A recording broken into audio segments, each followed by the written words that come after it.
You've got mail. Yes!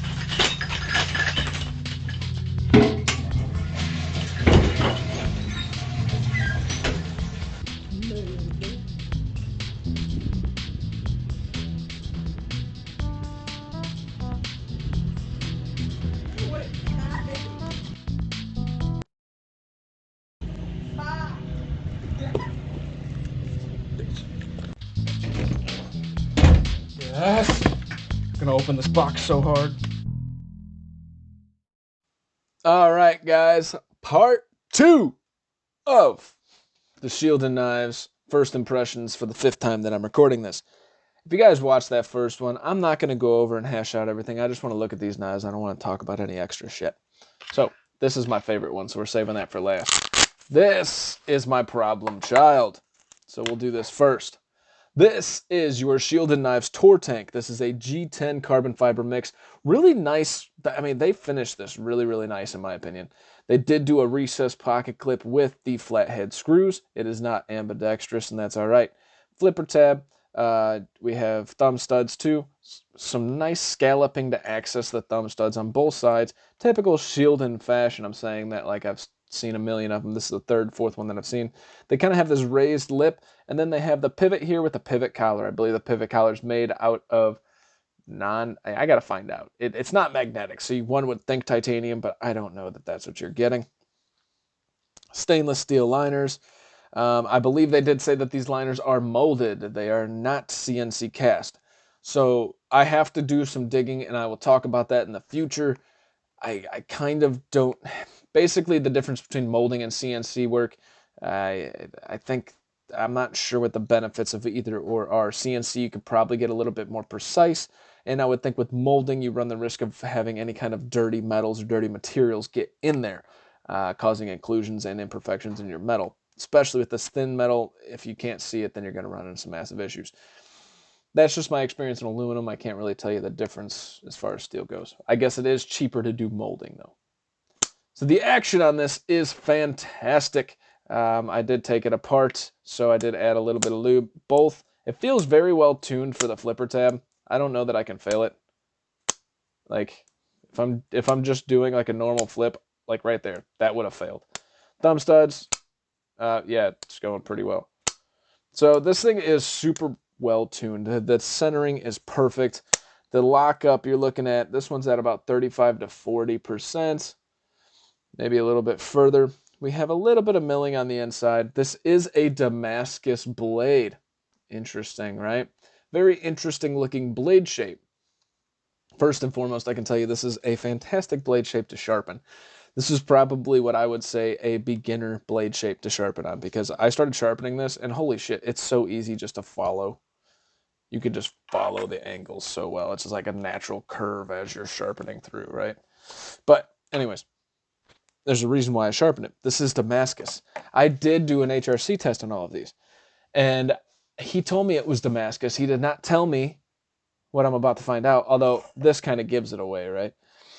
So he tells me this is Damascus, but he says it's a 9CR Damascus, and you're like, okay, what does that mean, right? Damascus is usually 2 different types of steel, blah, blah, blah. So I do a hardness test, right? What do I find? I find that it's at 45 HRC. And I'm like, 45 HRC, what the F? Like, that's ridiculous. Hell no. Hell no, right? And I'm doing a sanity check. I'm checking all the other knives, and they're coming in between 57 and 59 to 60. And I'm like, okay. So I know my machine's not off. I know my process isn't off. Is this really at 45? So I take it upstairs, and I hit it with the diamond stone a little bit. So I tried to... you guys might not be able to tell, but I laid back the edge just a little bit. I tried to get a burr. Well, in the process of getting a burr, I'm underestimating it, and I'm going like this, right? Well, it slices my finger wide open on the burr, and I'm like, what the fuck is going on? This thing's supposedly soft, but this burr came up with like a few passes. What the shit? Okay, so I can tell you this sharpens fantastic on a stone, and you might say, oh, the softer it is, the easier. No, no, no, no, no. If you know anything about sharpening, that's not how it works. The harder it is, in theory, the easier it's going to be to deep burr. You might get a burr faster with softer material, but you're not going to get a sharp edge as easy. You're going to be constantly fighting that edge just disintegrating in front of you. And that's not what I experienced here. This thing sharpened very well. Went down and HRC tested it again, 45 again. And I'm like, this makes no sense. This makes no sense. Sharpening isn't a scientific way, but it is a way for me to feel. And I can tell you, this feels hard. Like, it does feel really hard. And this is said to be 60 to 62 hardness. And so I was like, 60 to 62, 9 CR18 MOV. Okay, so VV's running at 58 to 60. But then I sharpened it, and I can't tell you it's 60 to 62, but I can tell you it's hard as shit. I can tell you it sharpens really, really nice. So then I noticed this, and I'm like, is that a freaking laminated? Oh, okay, there you guys go. It's 2 laminated pieces. It's 3 laminated pieces together. So that's why. Okay, so the center is the hard part. These are the freaking, okay. I get it now. That makes a little bit more sense. And I should have gotten it right off of this look right here where the Damascus kind of stops, but you know, I was just kind of listening to the sales guy, and the sales guy was like, it's Damascus. Like, well, it's a San Mai. It's a laminated blade. Okay, got it. So the good news is the blade is sharp as shit. It's hard. It's super hard to the point where I was able to sharpen it pretty damn easily. It did take a wicked edge, and it was already sharp, but I laid the edge back slightly, and I developed a burr. Deburred really easily. Like, it was crazy. So the cool thing is this knife's already been given away. In a giveaway, I did not jack it up. I made sure this is extra sharp. This thing is just stupid. Okay. But more than that, I had another issue. I tore this guy apart, and this guy has washers against the blade, right? For the bearings. And you're like, that doesn't make any sense. Why do you have washers against your blade? I don't get it. You know, usually the washers are on the outside, okay? To protect whatever, but these are stainless steel and freaking steel, so normally washers aren't there in the first place. And I'm like, what's going on here? Like, did you jack this up? Well, then you get to thinking about it, okay? This is a laminated 9CR. But what they don't tell you is this Damascus is actually made out of 3CR13 MOV. So it's made out of the cheapest of cheap steel for the Damascus. Okay, fine. I don't have a problem with that because it still looks really, really nice. Look. And it's not what you're performing off of. You're performing off of the 9CR. So if they want to use the 3CR, like, I don't really have an issue with that. That's fine. It does have a little bit of pitting in the blade in the back, probably on the 3CR because the 3CR is such a cheap steel. That's okay. And that is also why they have the washers in there, because of the lamination. If there's any laminate that they didn't get through to mount your bearings on, that 3CR is going to get eaten alive by those washers. So there's a common sense reason. Okay, cool with that. Last but not least, I've been noticing that the lock bar, and you can't see it, but you'll see it in my review, has been getting eaten alive. We do have a stop pin there. This is on bearings, whatever. Has been getting eaten alive. It's starting to wear really bad. I think he didn't have an explanation for that. The others aren't getting eaten like that. I think that 9CR is actually heat treated probably to 60 to 62 HRC because of the way it's sharpened. And I think that hardness of that centerpiece while this is wearing on it is starting to kind of wear at this lock bar a little bit quicker. All suspicion. I don't have proof other than the lock bar's a little bit more tore up than others. And what gave it away is when it was locked up, I have a slight up and down. But it's more like the lock bar giving than it is not making contact properly. So what I think that is I think that lock bar deformation is going to happen a little bit faster due to the harder blade. Going to be wearing down on that a little bit more. All in all, though, I think I actually didn't want to see this knife. He forced it on me. He said, you gonna look at this? I didn't want to see this one. But in hand, I like it. I really do. I think this feels good in hand. I think the blade shape follows your natural contours of cutting.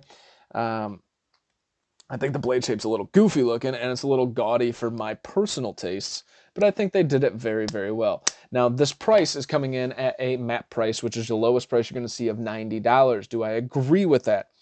Kind of once you hear everything and everything that they've gone through, it's kind of difficult, right? You do have the G10 carbon fiber going on here with the Damascus, with the laminated blade, which I can tell you is really hard. I mean, it's hard enough to take a pretty wicked edge pretty quick.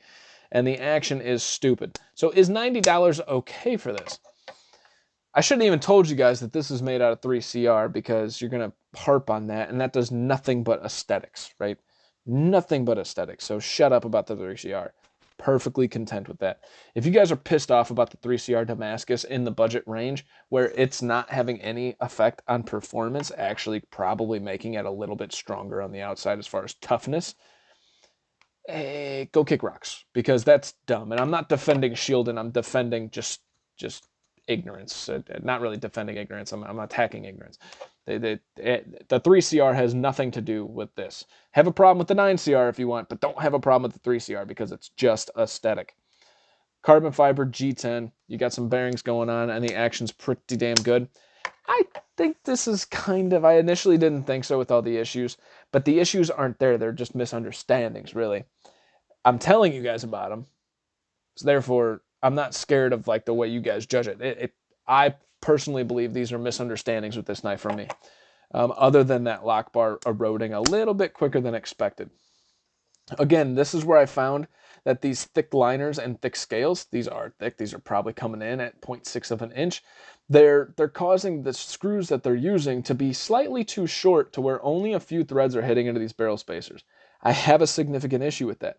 If you're allowing us to take apart the knives now because you're not gluing in the screws, but if we put one little extra crank on that screw than we should, it's going to strip those out and you're going to have a massive issue.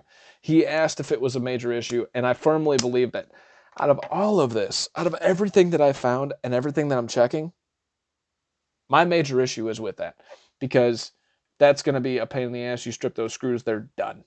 I think everything else that they're doing it well. Again, this feels like a CJRB mixed with Bestech. That's kind of where I'm getting that mixture at.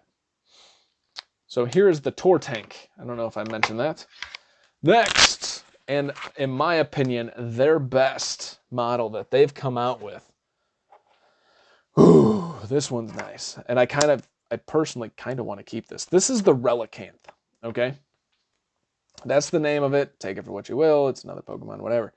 So this is a D2 $50 knife at MAP price. It's got these contoured scales. It's a little bit thinner in profile. Where's my measuring stick? Where's my beating stick at? Let's beat this guy into submission. Tell us how thick you are.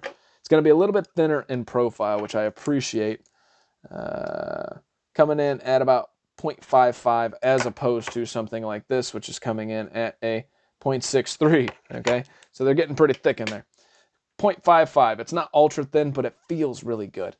Okay, you got some like ribbed for her pleasure thing going on here, right? Does add some traction. You have the nice scalloping going on down here. And all in all, yeah, this feels good in hand. You have a little lanyard thing right here, which you don't feel. Usually you feel those, you don't. The edges are nicely rounded. This is a liner, and we do have some G10 for that backspacer / lanyard thing there. This is not ambidextrous, but you do have a recessed pocket clips with flathead screws, so that's very nice. The pocket clip kind of matches the design. I don't have a problem with that whatsoever. You have this nice drop point style blade with this harpoon kind of portion right here that your thumb naturally loves. Naturally loves, okay?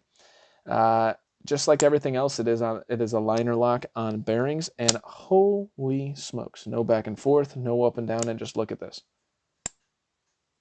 Yeah. Yes, I tuned these, right? But I didn't have a chance to carry this longer than like, I don't know, a short period of time.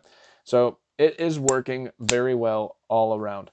This thing, in my opinion, if their knives matched this, okay? So this is like, to me, this is, okay. I'm going to show you guys exactly what I think about Shieldon right now. Okay, so the Bulbasaur and the Tortank are, in my opinion, the way foreign countries see the U.S. and the stuff that we want. All right? This is the way they see us. They're like, they want this. Because it kind of looks gas station-y, right? Quality's not. I think the quality is much higher. But while this is what they think we want, in my I want this. This is fan-freaking-tastic. This isn't me mushing over a knife. I got these for free, full disclosure, right? I intend to give most of these away. I think I will keep this one because it's that freaking good and the epitome of what they do right. This is amazing. I kind of want to use it. Like, it's one that I actually enjoy, I want to use. For $50, I think this is a killer knife. Absolutely killer. Now, here's their other $50 knife, and you guys tell me what you think is better. Like, right? Okay, so that boa's 50 bucks too. I actually waited. I requested this, and so to get my knives in, I waited much longer than others because I wanted to get this Relicanth in hand. Guys, this Relicanth is all right, let me put it this way. Like, this isn't just a good starter knife. Like, this is probably in line with the best budget knives that I have felt at the sub $50 range. This is in line with the Backlash. This is in line with the Feldspar. And you guys may not believe me, but I'm telling you, I tore it apart. I checked the HRC on this. I'm perfectly content with the 58 plus or minus range. I'm perfectly content with the 59. I want to say one of the D2 was at like 58.5 to 59. The other one was at like a 57.5. And the 14C was at like a 58. Okay. I am content with that. These things sharpened up really well. The 9CR sharpened up really, really well. I haven't sharpened this yet, but first of all, again, look at that action. Perfect, perfect, perfect, right? Absolutely amazing. I haven't touched this edge, really. So from the factory, it's shaving hairs. It does kind of rip a little bit. I could probably put a better edge on this, but the edge is perfectly acceptable because I can just take a cardboard box and do this with it. No problem, okay? This is such a good size knife. This is coming in at like 7 3/4 inch. I'm gushing because I truly do think this is a fantastic knife. Let's see here. Here's a matchup in size with your QSP Penguin. That gives you a size reference. It's just about the same size as the Penguin, slightly longer, so the titanium version. So you can see the generic size. It's going to be a smaller knife. In my opinion, one of the perfect EDC style sizes. The action is great. The ergonomics feel really, really, really good. I want to see them do more of this. I don't care about that flashy, gaudy shit. I'm happy that they did it. That's cool. They can show off what they can do. This is what they should be doing. Yes, it's generic, but it has its own flair. You have this harpoon here. You have this going on here. The action just stands. I mean, their action is on par with everything that it should be. Oh, I'm happy that I got to experience Shieldon. I'm happy that I got to experience the Relicanth. The Relicanth, in my opinion, out of all 4 knives, is what we want in a knife. Their other knives show off what they can do, but I don't think anybody wants an 8.5 inch just like blinding mirror polish or 8.5 inch 3CR13 Damascus jacketed 9CR 18 MOV. I don't think we want that in a knife that's not already famous, unlike the Elementum. If you want it in the Elementum, it's because you love the Elementum. You don't love it because that's what's on the knife. This is your starting point, Shieldon. In my opinion, hands down, this is your starting point. The Relicanth needs to be more of what you do. I think it's just, you did it very, very well. Their quality, right now I can tell you, I don't have any issues with their quality. I think all the knives that I've felt, they're doing pretty damn well. I have an issue with that screws, but those depths of those screws. But this being a thinner knife, those screws are going to sit in there just perfect. And I saw that when I actually put them on and took this thing apart. They sit in there fine. It adds enough thread count because it's a thinner style knife. This is going to carry very well in your pocket. This is going to carry and use very well in your hand. The sharpening choil versus plunge grind is done very well. Yeah, I'm done gushing. I'll get over it. If you guys are interested in trying Shieldon out, I will give you all the links because, I don't have a reservation in you guys trying any knife out. I don't agree with 3 of the designs that I received. The Bulbasaur I'm on the fence about. But the Relicanth, while I don't agree with those 3, I think is top tier for the $50 and below knives. I think the Relicanth kills it. I think this is easily one of the most recommendable knives in that price range. Yeah, And that's a huge jump for me to say that, okay? Putting my name on it. I'm just telling you, in hand, this is that good. Absolutely that good. All right. Any questions? Feel free to question my thoughts on this. This is not me sucking up to them. I don't care. I came back at him with fire and frickin' brimstone when I tore apart that Tortank. I was pissed. I was just lighting them up. And one day I'll let you guys kind of go over like my interaction with them because they handled it really well. That's the other thing. They clearly don't want me to say too many bad things about the knives, and I don't care because I'm going to tell you guys what I think. I think the the boa design is generic and boring. I think is not very useful. I think the design on the Tortank, while that knife is useful due to that curve and that weird Warncliffe style thing or sheep's foot thing that they got going on, I think is kind of just it's too thick, it's too whatever. The Bulbasaur, it's too weird. That blade shape's cool, but in hand it does feel okay, but it's just, I don't know, maybe shorten it up a little bit. I don't know, it's just goofy. This thing, a freaking gem. To steal one of Nick Shabazz's things. This is a gem.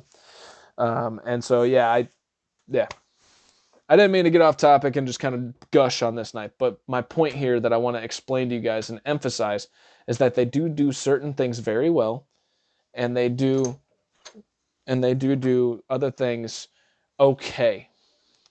But if I could tell anything to Shieldon, focus here. This is where EDC guys want to live. And I think this is where, if you started focusing on and taking your best things about the Relicanth and applying it to other knives, you're going to be much more successful. My personal opinion. That's all I got for you guys. Hope this was entertaining. Hope I didn't gush too much. My name is Tyler. This is Everyday EDC. You guys stay sharp, stay safe, and have a great freaking rest of your day. Yeah.